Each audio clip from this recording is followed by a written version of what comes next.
함께 봉독할 하나님의 말씀은 에베소서 6장 13절부터 17절의 말씀이 되겠습니다. 에베소서 6장 13절부터 17절의 말씀 다 찾으신 줄 알고 한 목소리로 함께 봉독하여 올리도록 하겠습니다.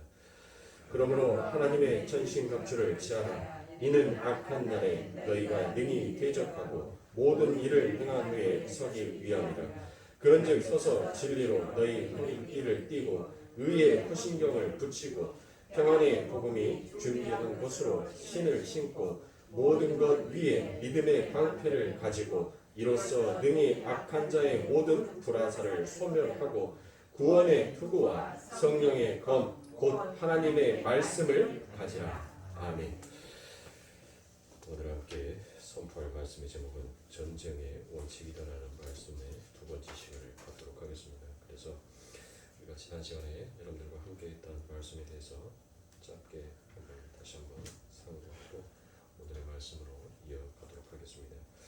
하나님께서 그 영원한 계획을 세우셨는데 그 하나님의 영원한 계획이 무엇이다라고 여러분들에게 말씀을 드렸습니까? 그것은 바로 다름이 아니라 여러분들 하나님의 말씀은 복잡할 필요가 없어요. 여러분들 말 잘하는 사람들이 왜 그 사람들의 말을 한 귀로 쏙쏙 잘 듣는 줄 아세요? 말을 잘하는 사람과 말을 못하는 사람의 차이는 딱 한 가지예요. 여러분들 말을 잘하는 사람들은 간단 명료합니다. 뭐가? 결론이. 그러니까 쉽게 알아듣는 거예요. 근데 말을 못하는 사람들은 못합니까? 그 간단 명료한 결론을 자기가 지금 이해하지 못하니까 말이 많아져요. 그러니까 도대체 중구난방으로 말을 하니까 뭔 말인지 알 수가 없는 것입니다. 그래서 인간의 말은 어리숙한 말이다라고 얘기를 하지요. 그러나 하나님의 말씀은 명철한 말이다라고 얘기를 합니다. 왜요? 하나님의 말씀은 결론이 명확해요. 달변가라는 여러분들 그 욥기를 한번 보세요. 얼마나 말이 많습니까? 그 말을 그렇게 수없이 많은 말들을 했는데 하나님께서 딱 한마디로 결론 지어버리시죠. 뭐라고 얘기합니까? 욥이 하나님 앞에 계속 항변을 합니다. 몇 장에 걸쳐서 계속적으로 얘기를 해요. 하나님이 딱 한마디 얘기하죠. 야, 너 그렇게 잘났어? 네가 그렇게 잘났으면 내가 저 하늘에 해를 만들었을 때, 내가 땅을 만들었을 때, 각종 나는 새들을 만들었을 때 너는 도대체 어디 있었냐? 그렇게 딱 묻는 거예요. 그러니까 욥이 뭐라 합니까? 그때서 꼴랑지를 딱 내리죠. 깨갱하는 거예요. 우리 하나님처럼 명철하신 분이 없습니다. 인간의 말은 어리숙해요. 자기가 무엇인가를 말하는 것이 무엇인지를 알지 못합니다. 왜요? 우리의 마음에는 악함이 가득하므로 항상 자기의 배를 불리게 하기 위하여서 수없이 많은 말들을 함으로 자기를 포장하고 자기 그 안에서 교묘하게 자기를 드러내려고 하더라는 것입니다.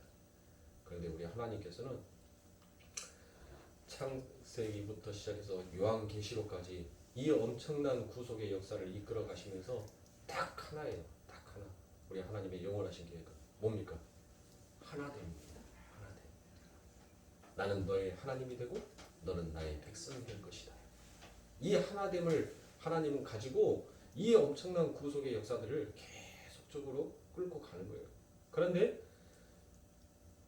어려서부터 마음이 악한 우리의 생각이 악한 우리들은 그 하나님과 하나 되는 것을 원하지 않더라는 것입니다.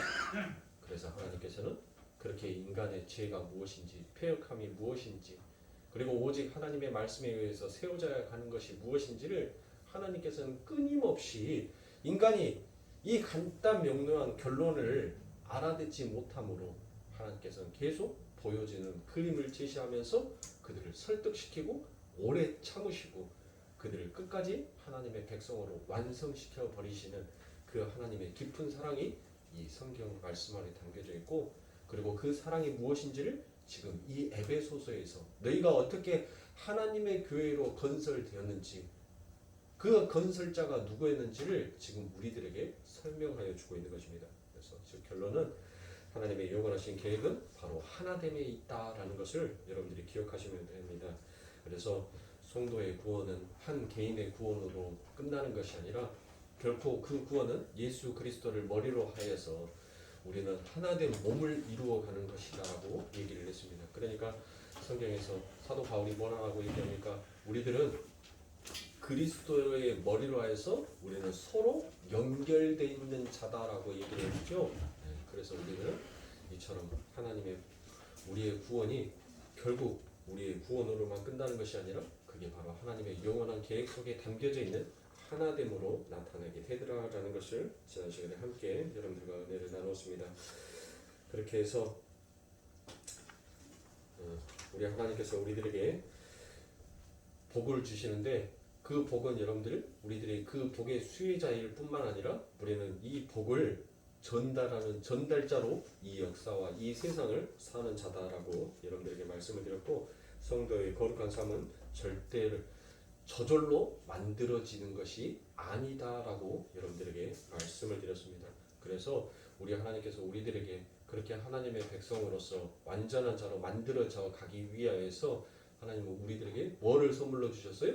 믿음을 선물로 주셨죠. 그런데 하나님께서 주신 그 믿음은 우리가 완성해 가야 하는 믿음이 아닌 거예요. 하나님께서는 이미 우리들에게 완성되어진 그 믿음을 우리들에게 주셨습니다. 그래서 우리 안에서는 오직 하나님과 하나됨이 이루어졌었을 때 그 믿음, 완성되어 있는 그 믿음이 100% 발휘가 될 수 있게 되는 것이에요. 그래서 예수님께서 뭐라고 합니까? 너희들은 나보다 더 큰 일을 하게 될 자다라고 그렇게 말씀을 하시는 것입니다. 그래서 교회의 목적은 그리스도를 이 땅에서 표현하는 것이 바로 교회의 목적이다라고 여러분들에게 말씀을 드렸습니다. 자, 이처럼 우리가 지난 시간에 그와 같이 함께 말씀을 드렸고, 오늘 본문 에베소서 5장 22절부터 6장 9절에 의해서는 바울은 여러 가지 인간관계에 대해서 말을 하므로 왜 우리가 하나가 되어야 하는지, 그리고 왜 우리 안에 하나됨을 이루지 못하는지에 대해서 우리들에게 설명하여 주고, 우리들은 그 하나님에 의해서 우리는 그리스도를 알므로 그 그리스도가 이제 누가 안에 내 안에 들어와 있으므로 이제 그리스도가 하셨던 그 사랑과 섬김이 무엇인지를 우리는 이제 아는 자가 되었어요. 그래서 우리는 그와 같은 사랑과 순종으로 내가 아닌 다른 사람을 섬기고 그들에게 순종하고 그들에게 사랑을 베풀어 감으로 인하여서 이제 하나 되는 것을 이루어가는, 즉 하나님께서 원하시는 그 열매 맺음을 맺혀가는 자로 우리는 이 땅을 살아가는 자다라는 것을 잃어버리지 말라라고 사도는 우리들에게 공고를 하고 있는 것입니다. 그러니까 너희들은 이미 갈라디아서 2장 20절의 말씀처럼 너희들은 그리스도와 함께 십자가에 못 박혀 죽었고 이제 너희들은 다시 그 예수와 함께 부활한 자다라고 얘기를 한, 그와 같은 고백을 한 너희들이라면 이제 너희들은 그 예수 그리스도가 너희 안에 있게 함으로 인하여서 너희들은 그 예수 그리스도가 가지고 계시는 지혜와 명철을 수여한 자가 되었으므로 당연히 너희들의 삶 가운데서는 그리스도가 원하시는, 하나님이 원하시는 그와 같은 합당한 열매를 맺을 수 있는 자로 이미 완성이 되어 있으니까 자꾸 옛사람에게 끌려서 완성되어져 있는 너희들을 후퇴하지 말라는 거예요. 그래서 그처럼 그리스도의 사랑과 그리스도의 섬김, 그것이 무엇인지 아는 자들은 온전하게 내가 아닌 다른 사람을 섬길 수 있는 자로, 그와 같이 하나님께서 원하시는 열매 맺을 수 있는 자로 쓰게 되더라는 것이에요. 그게 첫 번째로 무엇입니까?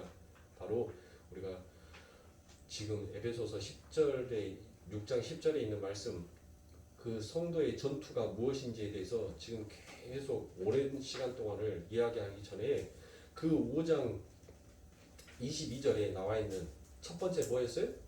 부부의 관계죠. 그 다음에 두 번째가 부모의 관계, 그 다음에 세 번째가 상전의 관계에서 우리들은 이와 같은 인간관계 속에서 진짜 하나됨이 무엇인지를, 그리고 그와 같은 하나됨을 우리는 이룰 수 있는 자다라는 것을 사도는 우리들에게 일가하여 주고 있는 것입니다. 그래서 에베소서 5장 22절부터 33절에 보면 아내들이여 자기 남편에게 복종하기를 주께 하듯 하라. 이는 남편이 아내의 머리됨이 그리스도께서 교회의 머리됨과 같으니라.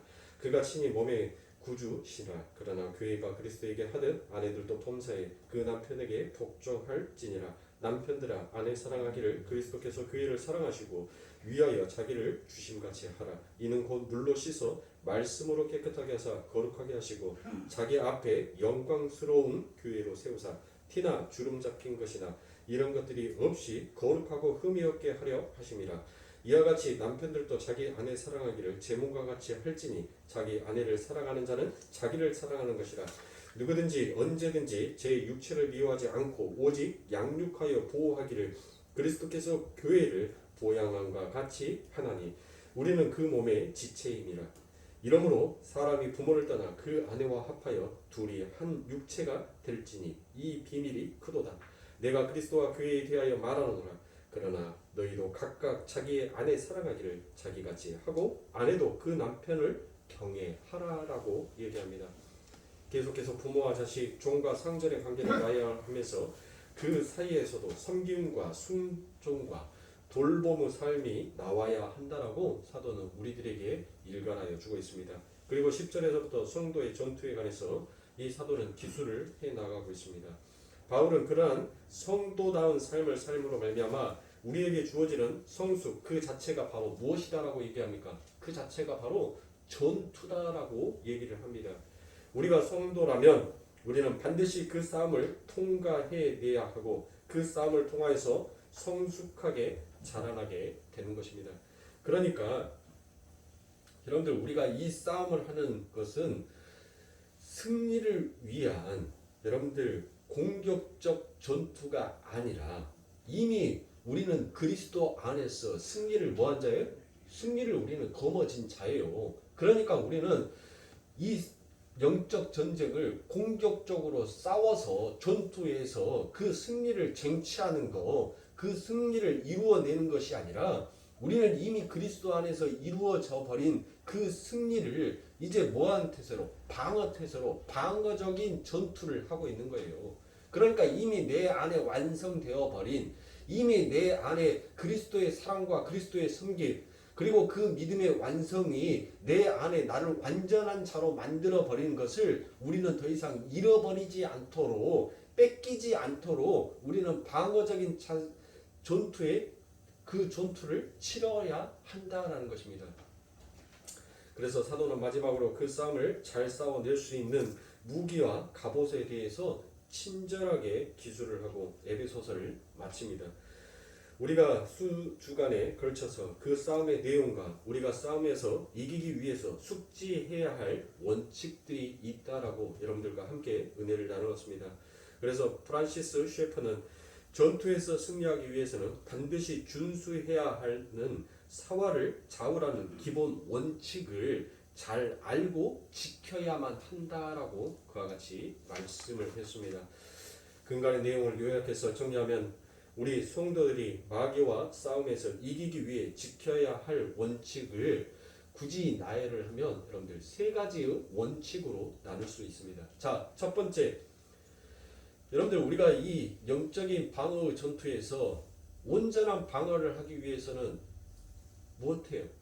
적을 알아야죠. 적을 알아야지 백전백승할 거 아닙니까? 적이 어떻게 나를 공격해 올지를 알아야지. 예?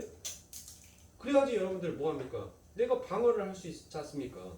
권투하는 사람들, 여러분들 싸움은 누가 제일 잘 싸우는지 알아요? 사람을 잘 때리는 사람이 잘 싸우는 것이 아니라 많이 맞아본 놈이 잘 싸웁니다. 진짜예요, 여러분들. 많이 맞아본 사람이 진짜로 싸움을 잘한다니까요. 많이 두드러 맞다 보니까 맷집도 생겼을 뿐만 아니라 그 사람의 풍채와 그 사람의 외형을 보고 아, 저 사람은 어떻게 나를 치고 어디를 공격할 것이다 라는 것을 알기에 이미 거기에다가 뭐를 해요? 힘을 빼고 여러분들 명치를 힘 빼고 맞으면 죽어요. 그런데 명치에다가 힘을 딱 주고 맞으면 여러분들 덜 아파요. 맞아본 놈들은 압니다. 그 주먹의 방향을 보고 도대체 저 주먹이 나를 어디 부위를 때릴 것인지를 알고 미리서 방어를 한다는 거예요. 그러니까 얼굴 맞은 사람들, 권투 선수들 보세요. 왜 가드를 자꾸 올립니까? 많이 맞아본 거예요. 이렇게 했을 때 여기도 맞아보고 저렇게 하니까 저기도 맞아보고 그러니까 이게 이제 맞으니까 반사적으로 뭐 합니까? 주먹이 날라오니까 그걸 맞으면 아프다라는 것을 알기에 반사적으로 그 신경이 그 주먹을 맞게끔 훈련을 하는 거예요. 권투는 여러분들 별거 없어요. 잽은 뻗는 것은 누구나 다 합니다. 그러나 그 잽을 얼마만큼 그 날아오는 공격을 얼마만큼 내가 타격감이 없이 나에게 데미지가 없이 그것을 얼마만큼 잘 방어하느냐 그자가 승리하는 거예요. 아무나 여러분들 싸움은 아무나 막 때린다고 해서 여러분들 이기는 거 아닙니다. 상대를 알고 때리는 자가 그자가 진짜 싸움을 잘하는 거예요. 자, 이처럼 여러분들 세상의 싸움꾼들도 이와 같은 원리로 싸움을 합니다. 그런데 이 세상의 싸움이 아닌 이 세상의 싸움과도 비교할 수 없는 우리는 영적인 전투를 치르고 있는 자입니다. 그러므로 더더욱 이 적을 알아야지만이 우리는 완벽한 방어의 태세를 할 수 있는 것입니다.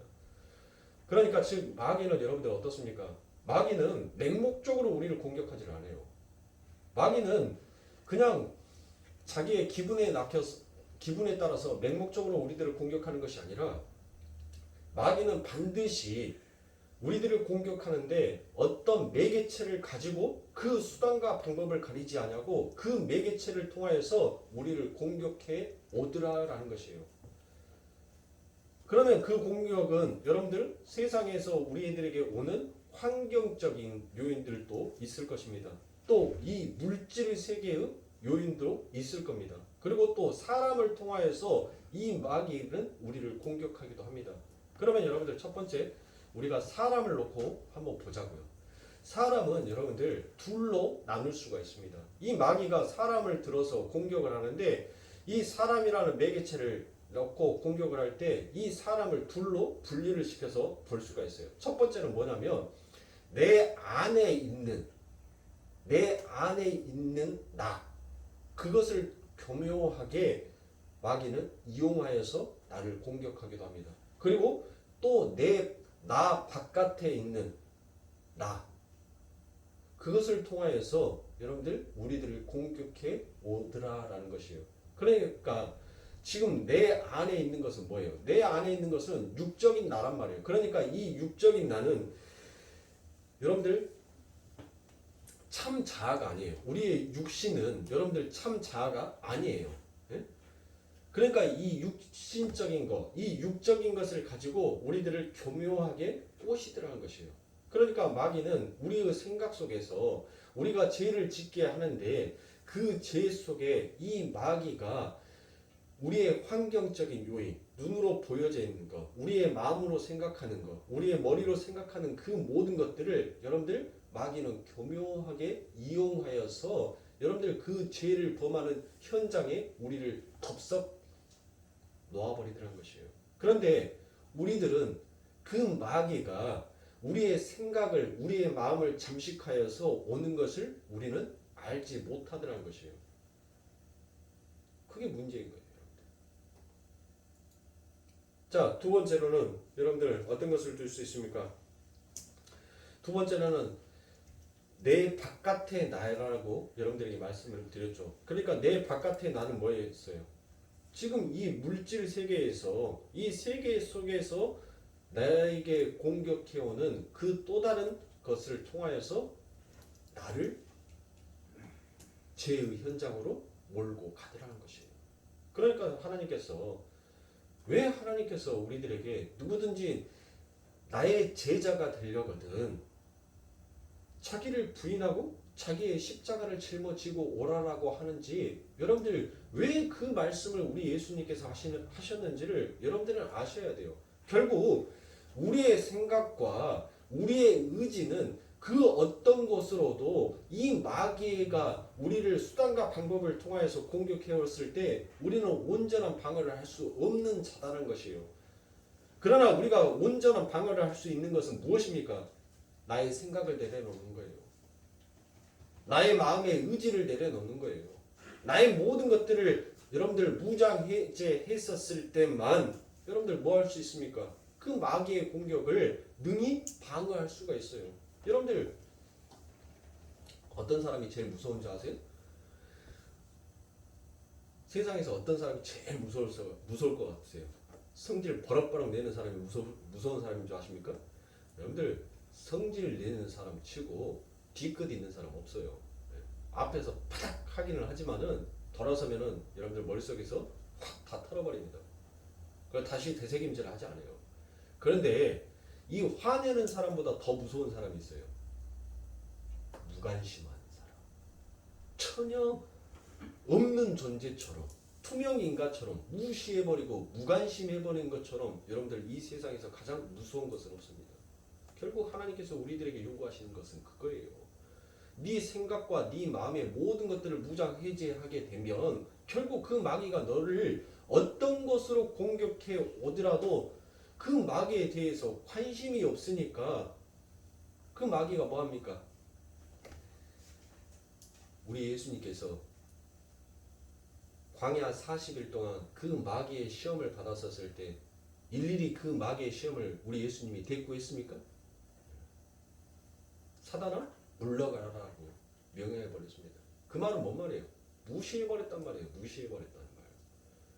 그러니까 여러분들의 자아가 더욱더 확립이 되어 있고 여러분들의 자아를 벗어나지 못하고 내려놓지 못한다면 우리는 이 마귀가 교묘하게 우리를 꼬셔가는 그와 같은 꼬심에 대해서 우리는 넘어갈 수밖에 없는 자인 것입니다. 그리고 마귀의 매개체의 사람은 두 번째 모습은 나의 바깥에서 다가오는 세상입니다. 세상은 마귀의 지배를 받는 자들이 일구어 놓은 거대한 인격체입니다. 마귀는 세상 사람들을 통하여서 그리고 그들이 일군 문화를 통하여서 우리를 속이며 시험하더라는 것이에요. 그때 우리가 하나님의 전신갑주로 우리를 무장하고 있지 않냐면 우리는 속수무책으로 당할 수밖에 없는 것입니다. 그렇다고 해서 우리가 세상을 무조건 거부하고 살아서는 안 됩니다. 오히려 바울은 그러한 금욕주의적 가르침이나 영주주의적 가르침을 바로 귀신의 가르침이다라고 이야기하였습니다. 물질 세계는 그 자체로서 선하거나 악한 것이 아닙니다. 그러나 단지 물질이란 환경을 여러분들 인간이 자기의 하나님이 요구하시는 하나님에 맞춰서 하나님에 의해서 사용되어지는 것이 아니라 인간이 자기 것을 챙기고자 싶어 하기 때문에 거기에서 물질과 환경에 문제가 생겨나기 시작하더라는 것이에요. 하나님이 주신 모든 것은 하나님의 목적에 맞게 사용될 때 신성하고 아름다운 것입니다. 디모데전서 4장 1절부터 5절에 보면 그러나 성령이 밝히 말씀하시기를 후일에 어떤 사람들이 믿음에서 떠나 미혹해 하는 영과 귀신의 가르침을 쫓으리라 하셨으니 자기 양심이 화인 맞아서 외식함으로 거짓말하는 자들이라. 혼의를 금하고 식물을 폐하라 한 터이나 식물은 하나님이 지으신 바니 믿는 자들과 진리를 아는 자들이 감사함으로 받을 것이니라. 하나님이 지으신 모든 것이 선함에 감사함으로 받으면 버릴 것이 없나니 하나님의 말씀과 기도로 거룩하여 짐이니라 라고 말씀합니다. 초대교회 사람들 중 인간의 성적 욕구를 죄라라고 여기고 결혼을 하지 않냐고 금욕주의적인 삶을 살았던 사람들이 있지요. 그 사람들이 바로 누구입니까? 바로 쿰랑 공동체를 이루고 살았던 에센파 사람들이 바로 이처럼 금욕주의적인 삶을 살았습니다. 그들은 금욕이 그러니까 성욕이 곧 죄다라고 여러분들 여겼습니다. 자, 여러분들 성적인 욕구가 과연 죄입니까? 하나님께서 창조하신 에덴은 그 말 자체로 바로 에드나입니다. 이 에드나를 어원으로 갖고 있는 단어가 바로 영어로 플레전입니다. 이 플레전이라는 뜻은 기쁨, 즐거움이다라는 뜻이 있는데 이 플레전 중에서도 바로 성적인 플레전을 말하는 것이 그게 바로 에덴이더라라는 것이에요. 그러니까 기쁨의 의미도 있지만 기쁘게 느끼다, 기쁘게 하다라는 뜻도 함께 그 안에 내포되어 있더라라는 것입니다. 성적인 욕구는 하나님이 인간에게 주신 아름다운 선물입니다. 그런데 그것을 인간이 자기의 탐욕을 위해서 쓰게 될 때 죄가 되는 것입니다. 뿐만 아니라 여러분들 음악과 미술과 영화도 여러분들 얼마나 좋은 것입니까? 예수를 죄로 부추기고 죄를 묘사하는 것에 쓰기 시작하면서 마치 예술이 외설의 선봉이 것처럼 여겨지게 되더라라는 것입니다. 여러분들 맥주와 와인도 마찬가지입니다. 유럽은 어떻습니까? 우리나라처럼 전 세계를 돌아다녀도 여러분들 저는 전 세계 안 돌아다녔어요. 네. 여러분들 TV에서 보면 수많은 여행사들이 각국의 나라들을 돌아다니면서 그 나라의 문화와 그 나라의 음식, 그 다음에 그 나라의 환경과 교육에 대해서 여러분들 그 가이드들이 잘 설명을 해줍니다. TV 리모컨만 잘 찾아서 보면 전 세계를 소파에 앉아서 다 구경할 수가 있어요. 자, 그런데 그 가이드들이 우리나라만큼 물 좋은 나라가 없다라고 얘기합니다. 특히 유럽 쪽에 있는 이 가이드들은 더더욱 그와 같은 말들을 많이 합니다. 그래서 이 유럽 쪽에 가면 여러분들 무엇이 더 많아요? 물이 더 비싸요. 맥주가 오히려 다 쌉니다. 예. 맥주가 더 싸요. 맥주가 쉽게 말해서 맥주가 100원이면 생수는 1000원이에요. 그러니 여러분들 누가 생수를 사갖고 마실 수 있겠습니까? 이 유럽 쪽은 석회질 물이 그러니까 수질이 안 좋다 보니까 여러분들 주로 맥주와 와인을 많이 먹습니다. 그러면 여러분들 술 먹지 마. 유럽 사람들은 다 죄 짓네. 하나님 앞에 죄를 졌으니까 저들은 전부 다 지옥 가야 되겠네. 아니 우리 동양의 여러분들 동양에 우리가 기독교가 갖고 있는 이 사상을 가지고 외국을 쳐다보면 외국 사람들은 무엇합니까? 전부 다 지옥 가야죠. 대한민국에서는 담배 피지 말라고 하겠어요. 근데 외국 나가면 뭐합니까? 하나님을 믿는 사람들이 담배를 펴요. 예배 끝나고 난 다음에 시가 딱 물고 차 몰고 가요. 빠이빠이 다음 주에 봐 안녕 하고 갑니다. 예? 그리고 그들은 문화 속에서 저녁 식사를 할 때 가족끼리 만났을 때 여러분들 굉장히 향이 풍미한 위스키를 한 잔씩을 마시든지 아니면 가족끼리 와인을 한 잔씩을 마시면서 담소를 나누고 즐깁니다. 그러면 그들은 전부 다 죄 짓는 거예요?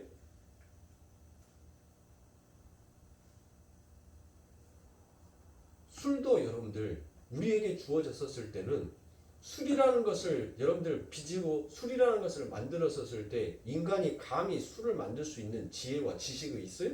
그 술을 누가 만들어줬어요?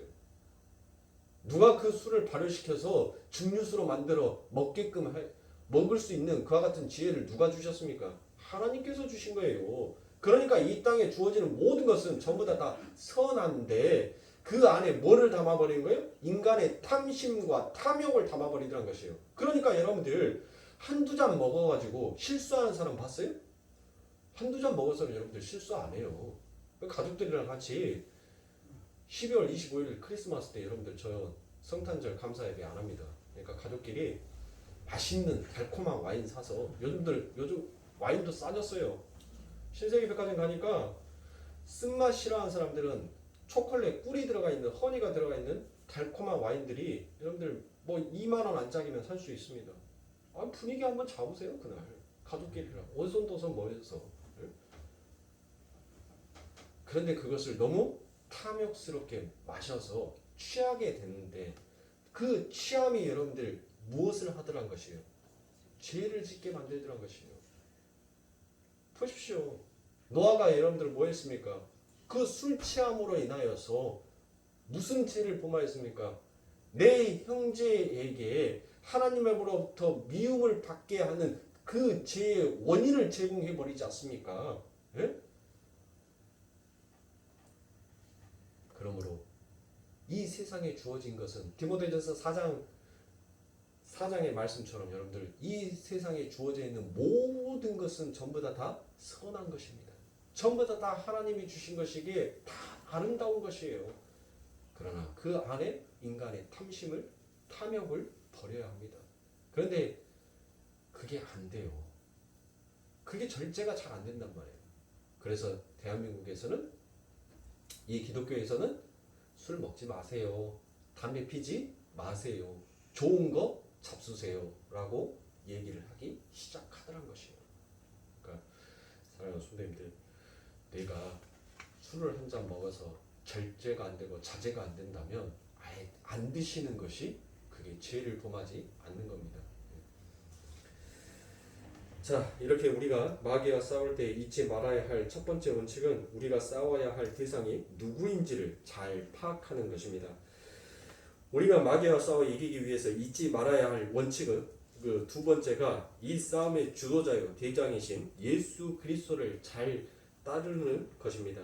그래서 히브리서 4장 14절부터 16절에 보면 그러므로 우리에게 큰 대제사장이신 있으니 승천하신 자 곧 하나님의 아들 예수시라. 우리가 믿는 도리를 굳게 잡을지어다. 우리에게 있는 대제사장은 우리의 연합함을 체휼하지 아니하시는 자가 아니요 모든 일에 우리와 한결같이 시험을 받은 자로되 죄는 없으시니라. 그러므로 우리가 국률하심을 받을 때를 따라 돕는 은혜를 얻기 위하여 은혜의 보좌 앞에 담대히 나아갈 것이니라 라고 말씀합니다.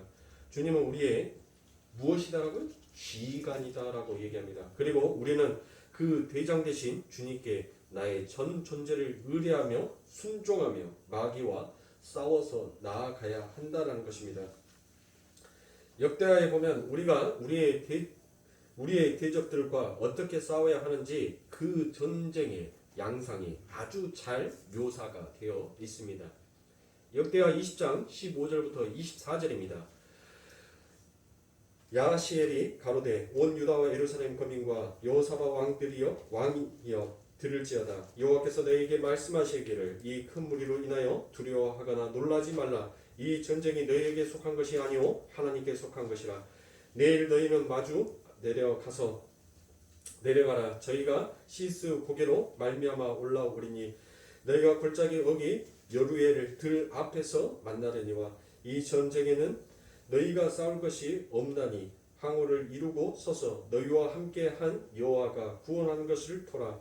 유다와 예루살렘아 너희는 두려워하며 놀라지 말고 내일 저희를 마주 나아가라. 여호와가 너희와 함께하리라 하셨느니라 하매 여호사밧이 몸을 굽혀 얼굴을 땅에 대니 온 유다와 예루살렘 거민들도 여호와 앞에 엎드려 경배하고 그아 자손과 고라 자손과 자손에게 속한 네이 사람들은 서서 심히 큰 소리로 이스라엘 하나님 여호와를 찬송하니라. 이에 백성들이 일찍이 일어나서 도구와 들로 나아가니라. 나갈 때 여호사밧이 서서 가로되 유다와 예루살렘 거민들아 내 말을 들을지어다. 다 너희는 너희 하나님 여호와를 신뢰하라. 그리하면 견고히 서리라. 그 선지자를 신뢰하라. 그리하면 형통하리라 하고 백성에게 더불어 의논하고 노래하는 자를 택하여 거룩한 예복을 입히고 군대 앞에서 행하며 여호와를 찬송하여 이르기를 여호와께 감사하세 그 자비하심이 영원하도다 하게 하였더니 그 노래와 찬송이 시작될 때 여호와께서 복병을 두어 유다를 치러 온 암몬 자손과 모압과 세일 사람을 치게 하심으로 저희가 패하였으니 곧 암몬과 모압 자손이 일어나 세일산 거미를 쳐서 진멸하고 세일 거미를 멸한 후에는 저희가 피차에 살육하였더라. 유다 사람이 들망대에 이르러 그 무리를 본즉 땅에 엎드려진 시체뿐이요 하나도 피한 자가 없는지라라고 말씀합니다. 자, 여러분들 보십시오. 모압 사람과 암몬 사람과 그리고 세일산 사람들이 남유다를 쳐들어 왔습니다. 그때 유다 왕이었던 여호사밧과 온 백성들이 하나님 앞에 기도를 합니다. 그렇죠. 우리가 애굽에서 나올 때 하나님께서 모압과 암몬을 건들지 말라라고 해서 그들을 그대로 두었는데 그들이 지금 우리를 치려고 쳐들어왔습니다. 그래서 우리가 지금 다 죽게 되었습니다라고 하나님 앞에 그렇게 고하들 한 것이요. 그랬더니 하나님께서 스가랴의 아들 선지자 야시엘을 통하여서 여호사밧과 유대 백성들에게 주신 말씀이 바로 역대하 20장 15절부터 24절의 말씀입니다. 전쟁은 나의 것이니 너희들은 나를 믿고 나를 의지하여 전쟁을 하라라고 얘기합니다. 여기서도 보시면 유대인들과 대적된 모압과 암몬을 하나님이 멸하지 아니하시고 놔두신 것을 우리가 볼 수 있습니다. 그렇죠. 왜 하나님께서 이 전쟁에서 모압과 암몬을 전부 다 멸하여 버리시고 죽여버리시고 없애버리시면 되지 왜 하나님께서는 그들을 놔두시는 겁니까? 아니 어찌 보면 성경을 가만히 보면 하나님께서 이스라엘의 대적들을 하나님이 그들을 키우고 계시는 것처럼 여러분들 보여지지 않습니까? 하나님께서는 왜 이스라엘의 대적들을 하나님께서는 그들을 살려두시고 그들을 놔두시는 것입니까?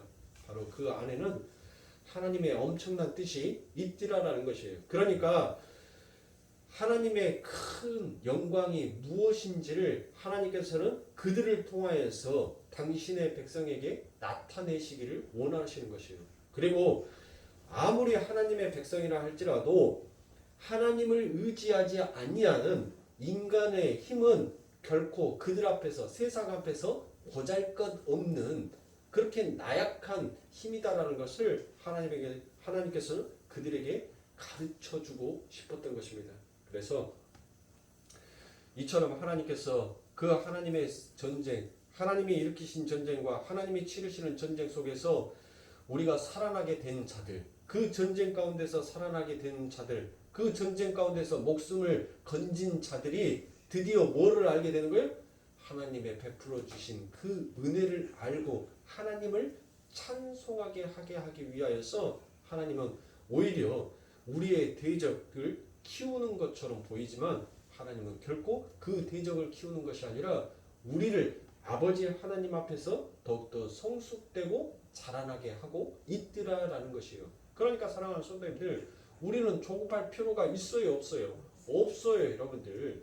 우리는 우리의 환경적인 요인과 우리 앞에 펼쳐져 있는 그 어떤 것으로도 우리는 조급해할 필요가 없습니다. 오늘 아침에 여러분들에게 말씀드렸던 사무엘상 13장의 말씀처럼 여러분들 어땠어요? 사무엘이 뭐라고 얘기합니까? 사울한테 야, 나 갔다 올게, 기다려. 무슨 일이 있어도 기다려. 꼭 기다려 라고 얘기를 합니다. 그런데 이 사울이 뭐합니까? 사울이 이 눈앞에 보여지는 환경적인 요인에 이 물질 세계에서 다가오는 이 요인에 의해서 사울의 마음이 흔들려버리고 요동하기 시작하더란 거예요. 왜요? 아니 콧막 온다던 사무엘이 안 와요. 예? 그러니까 마음이 가뜩이라도 심란해 죽겠는데 이제는 백성들마저도 동요하여서 흩어지기 시작한 겁니다. 그러니까 사울이 뭐합니까? 그 사무엘 하나님의 말씀을 무시해버리고 그가 직접 하나님 앞에 뭐를 드려버려? 제사를 드리죠. 그 제사를 드리고 난 다음에 마치자마자 누가 옵니까? 사무엘이 오지요. 에이 못된 놈아, 너는 하나님을 의지하는 것이 아니라 끝까지 너를 의지하는구나. 너는 절대로 왕이 될 수 없다라고 해버립니다. 그때서 사울이 뭐합니까? 하나님 앞에 회개를 합니다. 그러나 하늘은 이미 돌이킨 자의 소리를 듣지 않습니다. 사랑하는 성도님들, 이처럼 우리의 조급함, 우리의 자아가 살아있는 한 우리는 이렇게 초조함과 조급함 속에서 갈 수밖에 없어요.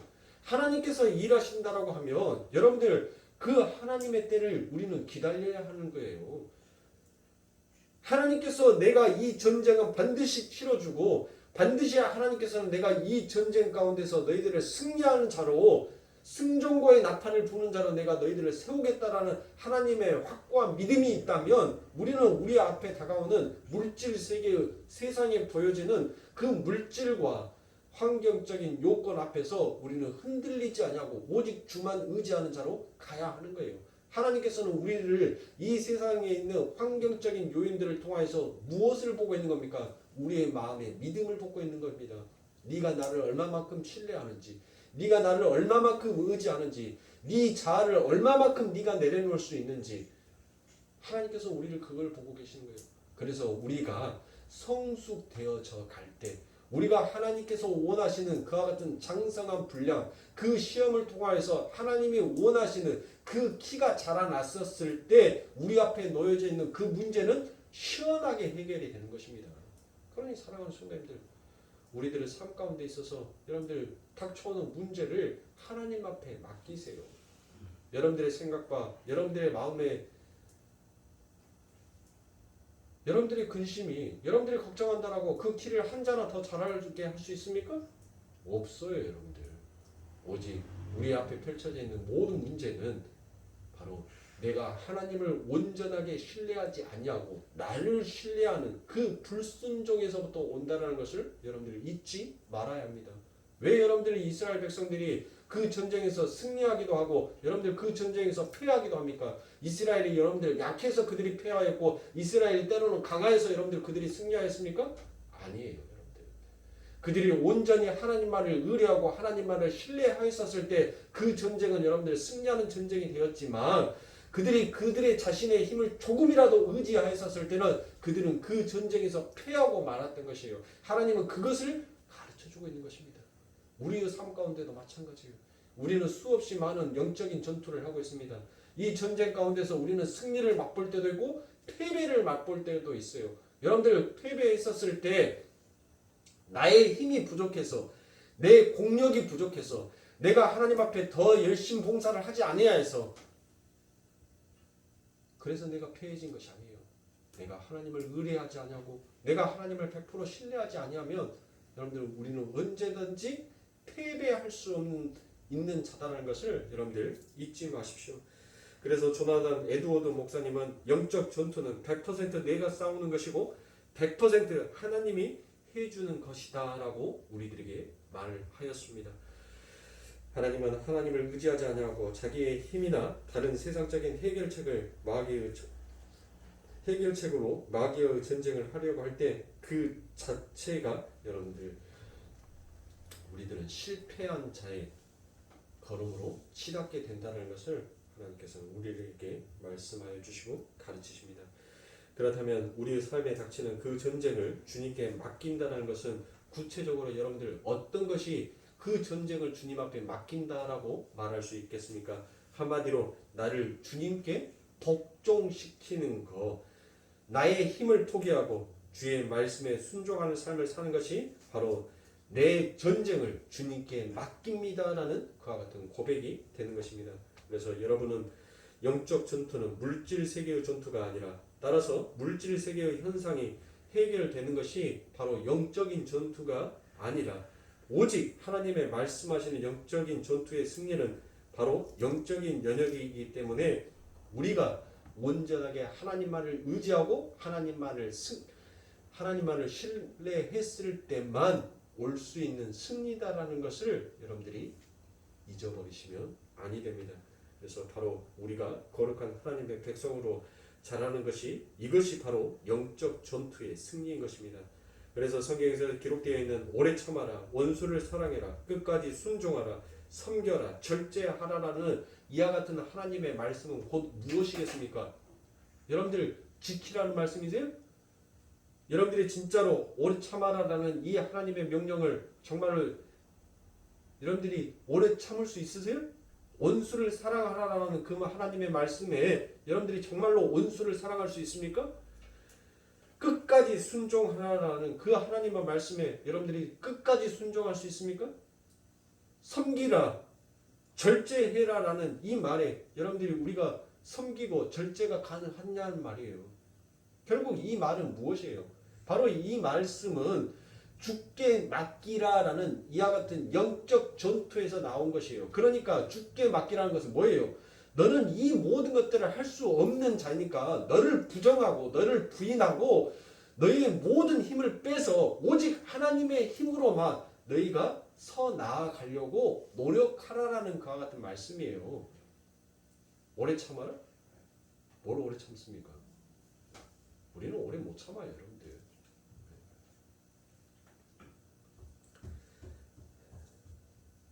그때 하나님께서 그 문제를 여러분들 전부 다 해결해 주신다는 것이 아니에요. 그렇게 우리가 우리들의 삶 가운데 있어서 펼쳐져 있는 어떤 문제들을 통하여서 영적인 문제들을 우리가 하나님 앞에 기도하고 하나님 앞에 맡겼을 때 그 문제가 없는 문제로 하나님께서 만들어 주시는 것이 아닙니다. 하나님은 우리 앞에 펼쳐져 있는 그 문제는 여전히 있는 문제예요. 그런데 우리의 마음이 바뀌게 되더라는 것이에요. 내가 하나님을 신뢰하고 하나님을 의지하게 될 때는 여러분들 무엇이 옵니까? 이제는 더 이상 그 일이 내 일이 아니에요. 내 소관을 떠나는 거예요. 떠난 거. 그러니까 누구에게 맡겨진 거예요? 하나님 앞에 맡겨진 거죠. 그러니까 하나님 앞에 맡겼다는 것은 뭐예요? 나는 이제 평안함과 기쁨이 내 안에 찾아온다는 것이에요. 내가 그 문제를 가지고 있었을 때는 나는 심히 근심하고 나는 내 뼈가 심히 상하였으며 나는 심히 애통한 자로 여러분들 그렇게 고민하고 그렇게 살아왔던 내가 나의 모든 문제를 주께 맡기고 난 뒤로부터 내게 찾아오는 행복과 기쁨이 무엇인지를 만끽하게 되더라라는 것이에요. 그러니까 사랑하는 성도님들 성경 속에서 기록되어 있는 이 말씀들은 여러분들 우리가 지키라는 명령이 아니에요. 이 말씀들을 통해서 나는 이렇게 하나님의 말씀 앞에서 나약하고 부정한 자이며 나는 죄인의 계수가 맞구나. 그런데도 불구하고 내게 베풀어 주신 그 하나님의 은혜가 크고도 아름답도다. 그와 같은 하나님의 이름을 찬양하라라고 이 성경 속에 수없이 많은 글들을 적어서 우리들에게 읽게 한 것이지 너희들보다 이거 지키면 내가 복 줄게라는 그와 같은 하나님의 그와 같은 말씀이 아닌 것입니다. 여러분들. 그러니까 여러분들 성경에 나와 있는 그 복 받기 위해서 지켜라 행해라라고 말하는 것은 여러분들 전부 다 의심해 볼 필요가 있어요. 우리는 지킬 수 없는 자입니다. 우리는 지킬 수 없는 자에게 우리는 하나님의 이름을 부르짖는 거예요. 우리가 할 수 있으면 하나님께서 뭐 하려고 이 땅에 예수를 보냅니까? 우리는 할 수 없는 자이기에 그래서 예수를 보낸 거예요. 간단해요. 여러분들 그 말쟁이들을 말하는 말 간단하게 말하면 돼요. 그거 할 수 있어요? 그거 지킬 수 있어요? 그래서 예수님이 온 거 아닙니까? 인간이 해결하지 못하는 문제를 그래서 하나님이 친히 해결하시기 위해서 이 땅에 오신 거 아닙니까? 그런데 무슨 말이 더 필요합니까? 간단한 거 아닙니까? 그런데 세상은 자꾸 지켜라, 행해라 라고 하더라는 거예요. 그렇게 하면 복 받는다라고 얘기하더라는 것이에요. 자꾸 세상은 그와 같은 어떤 세상에 대한 그 보상의 개념을 하늘나라의 개념으로 설명을 하더라는 것이에요. 이미 우리는 하나님 앞에 우리는 이미 엄청난 상급을 받은 자예요. 엄청난 보상을 받은 자예요. 그것도 값없이 우리는 하나님 앞에 그 보상을 받은 자입니다. 네?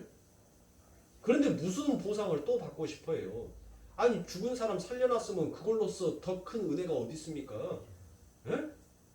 영원히 사망의 늪에 빠질 사람을 하나님께서 살려놓으신 그것보다도 더 큰 보상이 더 큰 상이 어딨냐고요. 예수님께서 그러시잖아요.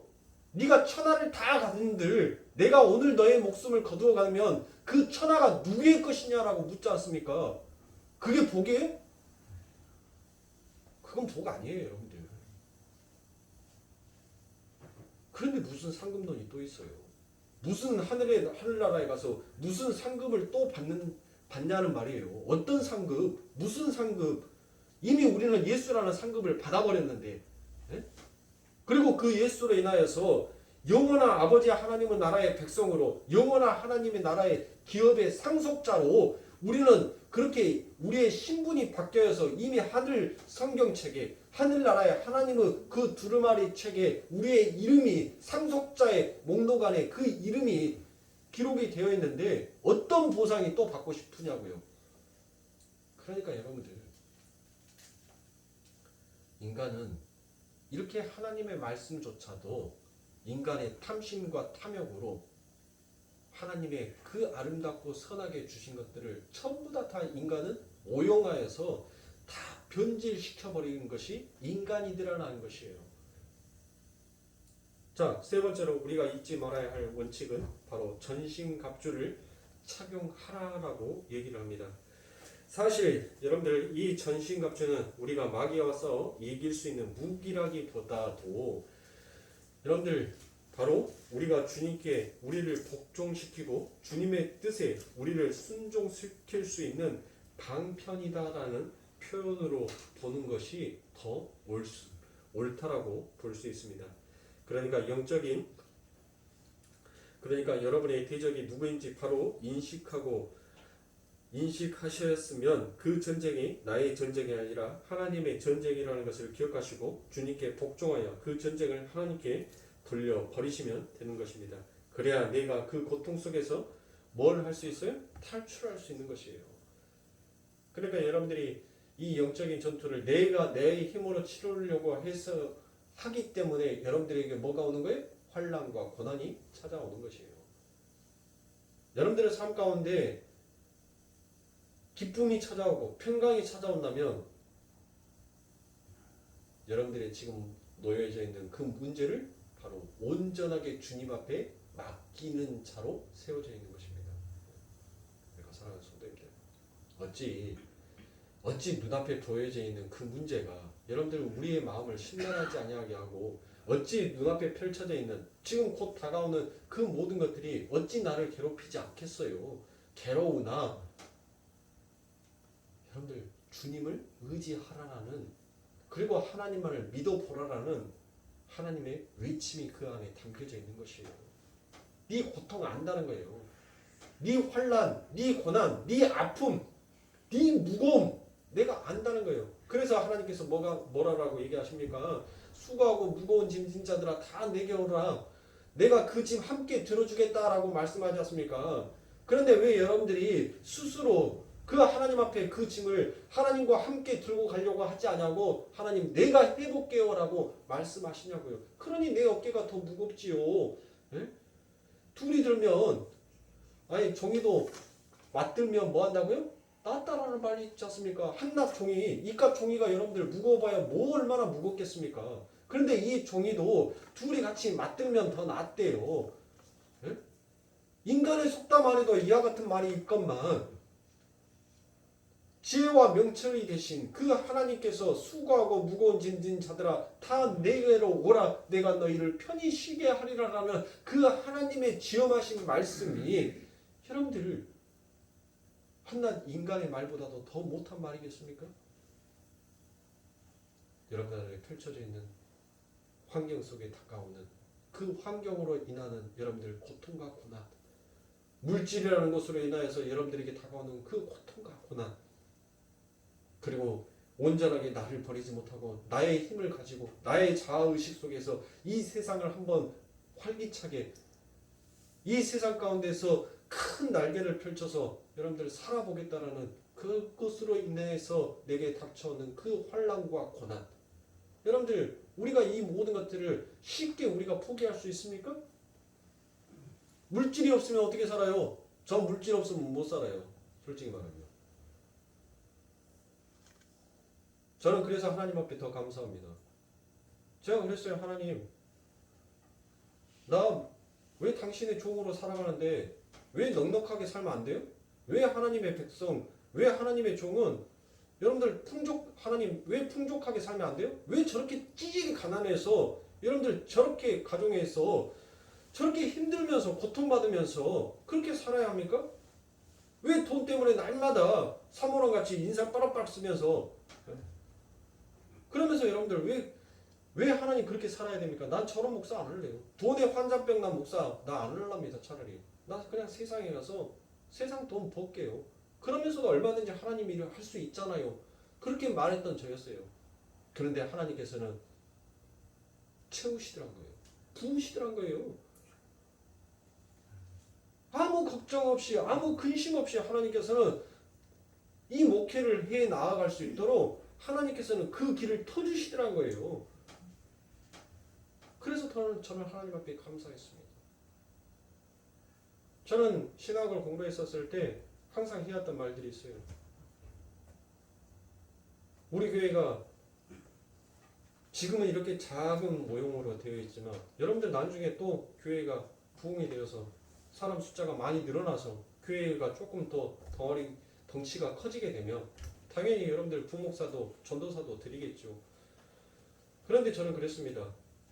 만약에 목사 가정이 4명이고 목사 식구가 4명이고 부목사 식구가 5명이면 입이 하나가 더 많으니까 목사가 담임 목사가 뭐고 부목사가 뭐냐? 어? 같이 주 안에서 주의 일을 하는 사람인데 그래서 저는 신학교 다닐 때도 그랬어요. 내 가정이 4명 있고 내 밑에 있는 사람이 5명이면 쌀 한 가마니라도 이 가정에다 더 줘야지. 반찬값 하나라도 이 가정에다 더 줘야지. 왜 당회장 목사라고 많이 갖고 가고 부목사라고 째까 갖고 가냐. 그런 부도덕하고 그런 도둑놈이 어딨냐. 그런데 세상은 전부 다 도둑놈들밖에 없더라. 제가 그랬어요. 그러니 저보다 뭐라고 합니까? 선배들이 저를 이뻐하겠습니까? 선배 목사들이 저를 좋아라 하겠어요?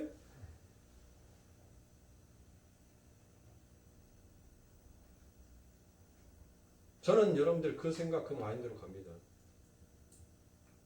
우리 교회가 나중에 성장을 하여서 부목사를 들었는데 부목사 가정이 6명이면 여러분들 더 많이 줘야죠. 담임 목사가 뭔 필요가 있냐고요.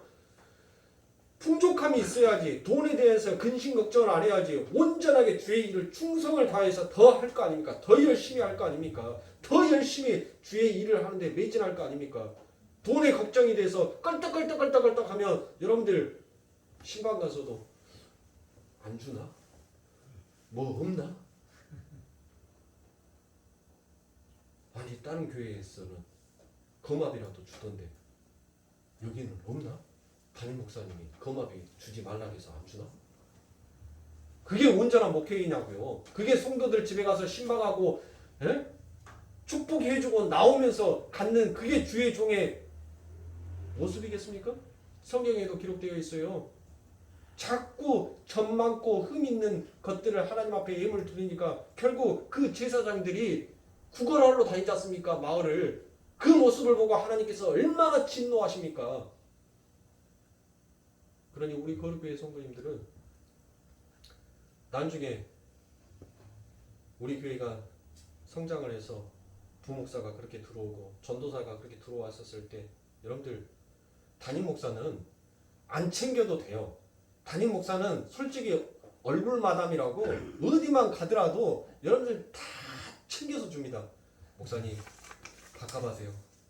목사님 책 사보세요. 다 준다니까요. 담임 목사는 그 교회 얼굴 마담이라서 어디를 가든지 간에 다 줘요. 아니 심지어 저 은퇴했었을 때 우리 권사님들 안 계시겠구나. 계시려나? 백세시대니까? 네. 아니 하물며 여러분들 제가 밥 숟가락 들고 다니면서 우리 성도님들 집에 갔었을 때 저 밥 한 끼 안 주시겠습니까? 응? 저 밥 한 끼 안 챙겨주시겠어요? 아니 담임 목사인데 담임 목사 했던 원로 목사인데 하다못해 성도들 어느 집에 가든지 간에 밥 한 끼는 줄 거 아닙니까? 그럼 그걸로 행복한 사람 아닙니까? 그러니 우리 성도님들은 나중에 부목사 들어오면 담임 목사 챙기려 하지 말고 부목사 반찬값이라도 부목사 반찬 하나라도 더해서 부목사 책 보라라고 조용히 담임 목사 모르게 뒷주머니에다 꽂아서라도 챙겨주세요. 그게 주 안에서 함께 덕을 세워가면서 살아가고 성장해 가는 것입니다. 돈은 일말 악의 뿌리라겠어요. 가지면 더 많이 갖고 싶은 것이 돈입니다. 저는 그 마음을 신학교 때부터 지금까지도 항상 제 마음속에서 품고 가고 있습니다. 그래서 우리 하나님께서 아주 조금 제가 이뻐 보였는지도 몰라요. 사랑하는 성도님들, 우리가 하나님을 기쁘게 한다는 것은 다른 것이 아닙니다. 나를 통하여서 내 형제와 내 지체가 그 하나님의 말씀 안에서 주 안에서 함께 성장해어 가고 함께 자라날 때 그게 하나님 앞에 기쁨이요 그게 하나님 앞에 영광을 돌리는 길입니다. 그러니 사랑하는 성도님들, 오직 나를 희생하여서 나를 내려놓음으로 해서 오직 주님만을 의지하게 되고 그렇게 주님만을 의지하는 자가 성도 안에서 하나님의 아름다운 열매 결실로 맺혀지게 된다는 것입니다. 그리고 그것이 하나님께서 우리에게 만들어놓은 구속의 영원한 계획이다라는 것을 잊지 마시고 하루하루 살아가실 때 온전한 주의 마음 안에서 주 안에서 하나 되림을 이루기 위해 더욱더 힘쓰시는 우리 거룩교회 성도님들이 되시길 주님의 이름으로 축원합니다. 기도하겠습니다.